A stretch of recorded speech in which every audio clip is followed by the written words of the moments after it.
The Vietnam War. It's a war that, despite being over since 1975, still occupies the thoughts and tugs at the heart of so many Americans. The war was extremely divisive, and it remains a very controversial topic. Hi, I'm Jennifer Moss. One thing that was prevalent during the war was anti-war protest. We decided to take a look at what was happening on the campus of what was then Grand Valley State College during the anti-war movement that was taking shape at colleges across the nation. In this piece, we're looking at those who protested against the war and why. Some of the questions we'll look at: what was happening at this young college in only its 9th year of existence? What did the student protest look like in relatively conservative West Michigan? And how did the young president, only the second one at the college, handle what was happening during those tumultuous times? It was a long time ago, but we found a few people willing to share their memories about any civil unrest or protest happening on the campus of Grand Valley State College. And President Lubbers himself takes a look back as the one holding the reins and guiding the young campus through tough times.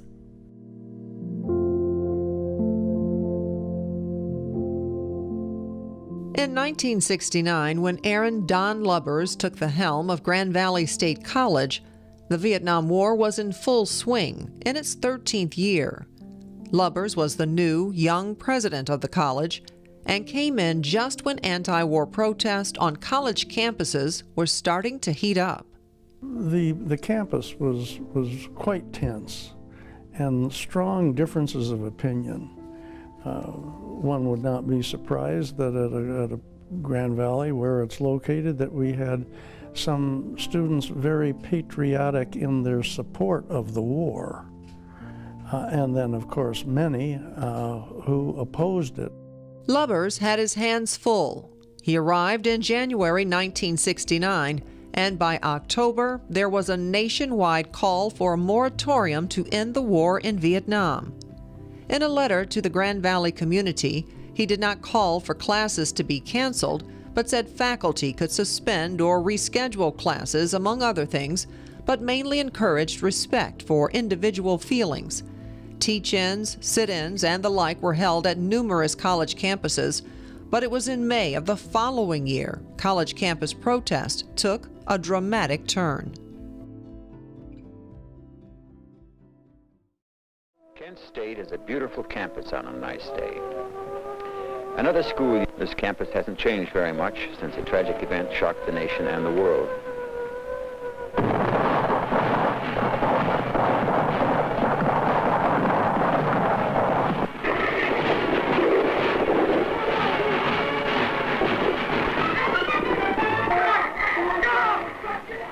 Four students were killed and 9 wounded by the Ohio National Guard. Stay back! Stay back! Okay. Somebody call, please! An ambulance? Okay, let's stay away. 4 students were shot and killed at Kent State University in Ohio on May 4, 1970. That triggered a nationwide student strike, forcing hundreds of colleges and universities to close. President Lubbers says he was not going to close the school. He did agree to hold a 2-day suspension of classes on May 6th and 7th. There were instead discussions and debates with hundreds of students in the field house. Resolutions were created and passed, such as one calling for the withdrawal of troops from Cambodia. President Lubbers says this move helped keep calm on campus. I believe that our campus generally has been a more reasonable place than many campuses. We have not had the most radically violent type of people involved in discussions at Grand Valley. They've been ready to listen to the other side. And so I think our discussions generally were more reasonable, but I do think that the couple of days off to do the discussions was a great safety valve. I do feel that the students never complained much to me after that anyway, except for a few of the most radical ones, but that everyone felt that he and she had an opportunity to express the views that they held, and to make their marches and protests. I don't think there was any difficulty over that. And it allowed them to speak their mind. So when you say a safety valve, basically, had you not intervened with something such as the forum at the field house and the ability to talk, you think things could have erupted a little bit more tense? I think they would have been more of a chaotic kind of protest, because they were going to protest. There was insistence. But the anti-war protesters were also countered with those who supported the government. And they didn't support the shootings in Kent State necessarily, but they did not want this to turn into an anti-war protest completely. They were ready to protest shootings, but they were not ready to protest the war. So we had students on both sides of this war issue at that time. While the two-day suspension of traditional classes appeared to appease most, there were a number of students who basically protested missing class. They distributed and signed a petition referencing the cancellation of classes on May 6th and 7th of 1970. They stated they, quote, feel that the school has broken its contract and obligation to us. We feel, therefore, that since we have paid to receive an education from Grand Valley and that the student strike prevented us from obtaining our education, we should receive some sort of compensation. We feel that $1 per class hour missed is a possible compensation for our tuition lost. Thank you." End quote. That signed petition was countered with a letter from the acting dean of the college saying they appreciate their concern for the disruption, but that during those 2 days, classes were held with faculty and administrators fully involved with students. They noted that these were perilous times in our nation and that more than 250 colleges and universities were forced through violence and disruption to close, and they could not stand by inactive to allow that to happen. The letter also noted that all students were invited to attend. In the end, the letter stated they could not rationalize any compensation. Meantime, the protest would continue, and on the Grand Valley College campus, they were said to be generally peaceful. Perhaps their biggest demonstration, as reported in newspaper clippings from the Grand Valley Lanthorn, was obstructing traffic at the college entrance on M45 in May of 1972. But again, no arrests were reported, though campus police and the Ottawa County Sheriffs were on hand. President Lubbers attributed it to the Grand Valley and perhaps even the West Michigan culture. I'm reminded of a comment made by my successor, President Murray. And he said at one time when someone was asking him about an issue, he said, well, if you're at Grand Valley, you're expected to be nice. Now that's a statement made long after these protests. On the other hand, it reflects somewhat the nature of the campus and the place. Now, niceness was not a quality in that protest time, but maybe people were a little more civil to one another. Now we're losing civility. There was still some civility, even on our campus anyway, even in that protest time. President Lubbers' handling of student protests did not go unnoticed by students attending other local schools. Those who wanted to protest, who had heartfelt reasons they wanted their voices heard. So just to say, oh gee, I don't like, why, what for? And so my thing was, well, I didn't agree with the Vietnam War. And mine was, well, why? And as I said, mine was because my friends were going, and I didn't like that. Kathy Kuipers, now Oaks, was a young student at Grand Rapids Junior College. She would end up protesting alongside students at Grand Valley, but not before following careful instruction from her father to learn more about the war. We used to have family dinners that would be astronomically intimidating, I think, to some other people. My dad let you, as he said, you can have any opinion you want, but you better be able to defend it. And his thing was, nobody likes them to go, so you can't say that's your reason.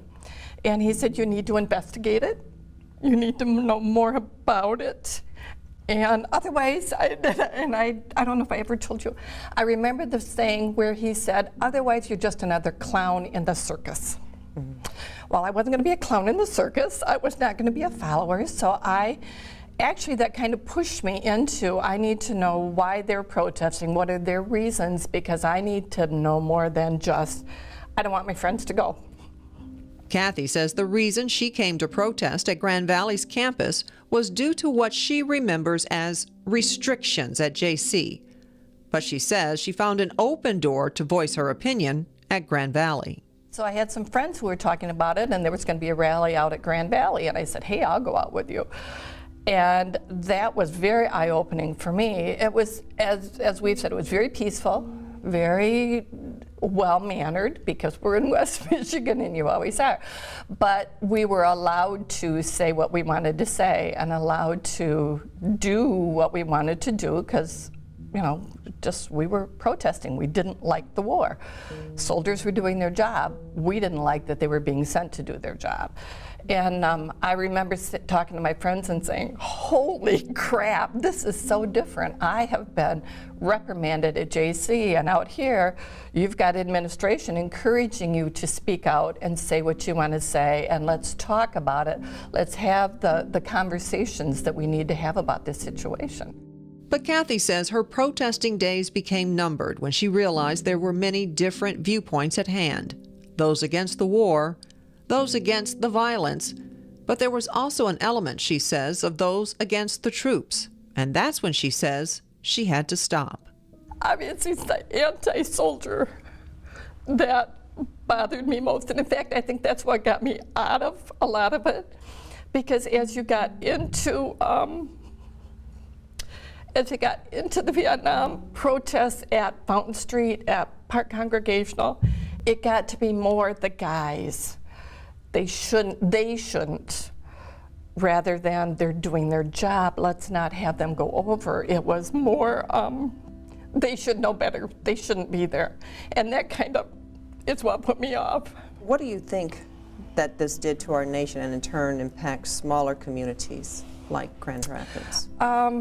Did it ignite, more so than just dinner conversations? As you look at the community, what would you say was happening? I was thinking about this the last few days, knowing that our conversation was coming up. And I've asked a couple of people I know who protested to come, talk, let me give you your name. They won't do it because they feel as victimized as some of the soldiers do. They were considered awful people. How can you question the country? How can you question what's going on? And they don't want to go back to that time now. The other protesters that you Yep. know, in addition to yourself. Mm-hmm. Do you have any regrets about protesting? None at all. I was against the war, and people needed to look at it and think about it and think about what we were doing.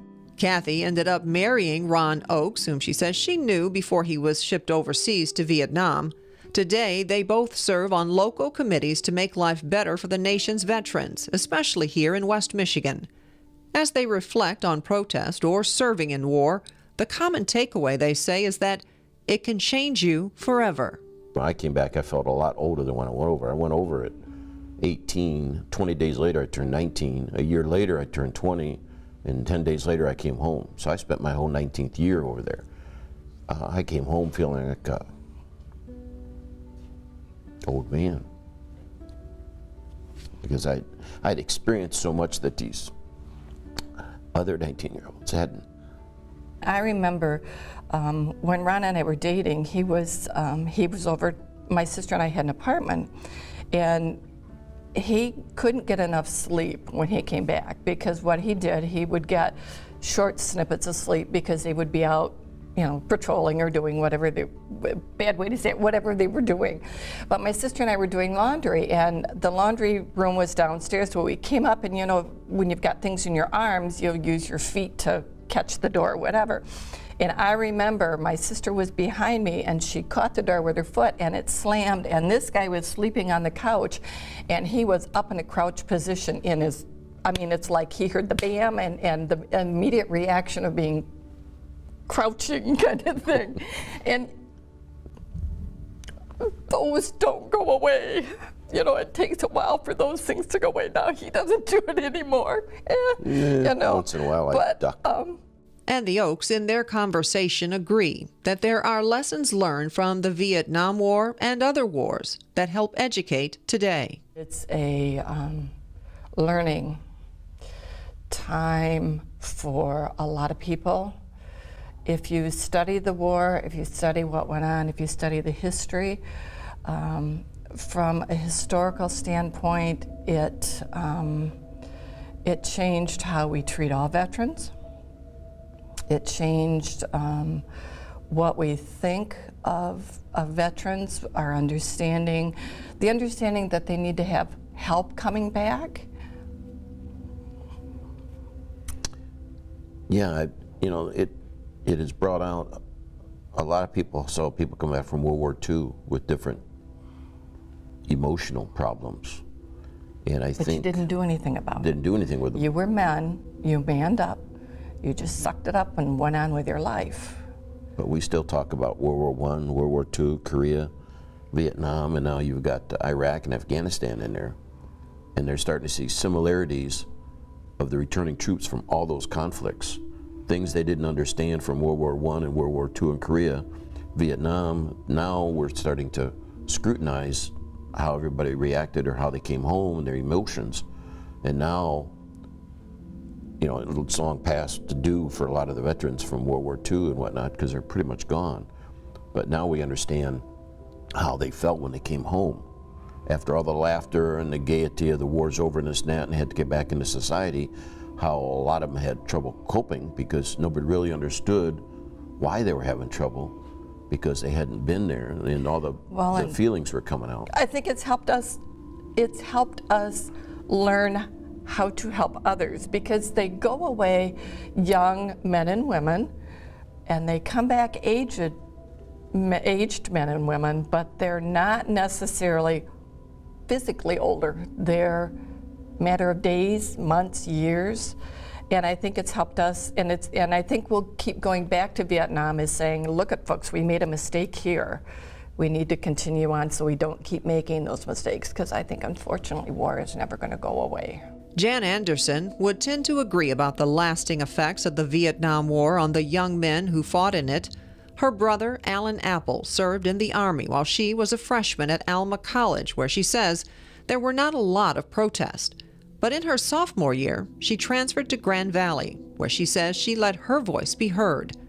Now, her brother made it home safely, but by that time, I was just so disgusted with the entire war, with how we were being lied to by the government, with the invasions of Cambodia and Laos, which happened approximately around that time. I can't remember.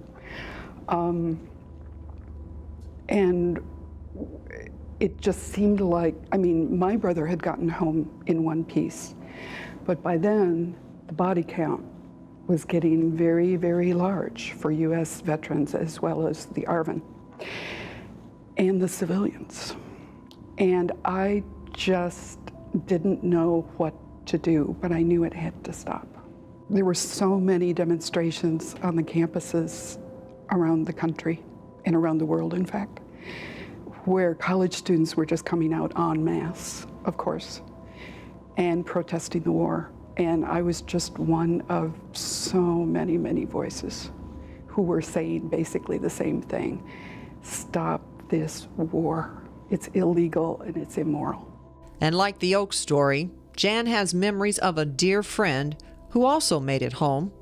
But for him, life was never the same. He was a medic, frontline, and he was in the Tet Offensive. And he told me some really hair-raising stories that, you know, after a couple of drinks, he would talk about what was going on. And he didn't die over there. He came back. He had a very successful career. He was, you know, he lived a very good life, but in many ways. But he died young, and he was never free of the ghosts of what he had seen and what he had had to do, including hand-to-hand combat, to survive as a medic. It was an ugly war, and a lot of those stories never got home. His name isn't on the wall in Washington, but it should be, along with how many thousands of others who died early or died for some reason indirectly or directly related to the war, but they just didn't die over there. And that breaks my heart. And it makes me wonder what's going on today with Iraq and Afghanistan and, you know, the other conflicts that we're in now. Same thing is going on. The long tail of the results of a war goes on for generations. There were many voices heard across the campus of then Grand Valley State College, voices and opinions where people may not always agree, those for and those against the war. But for then President Lubbers, there was a consistent thought that led him through those times. One of them that I think was overriding was that a campus is a place where free expression of thought must be allowed. A campus is a place that cannot allow its programs to be disrupted by violence. And those were overriding thoughts that I had about what is a college? What should it be doing? Well, so that was always it, allowing for expression, number one, and insisting that the academic program not be disrupted.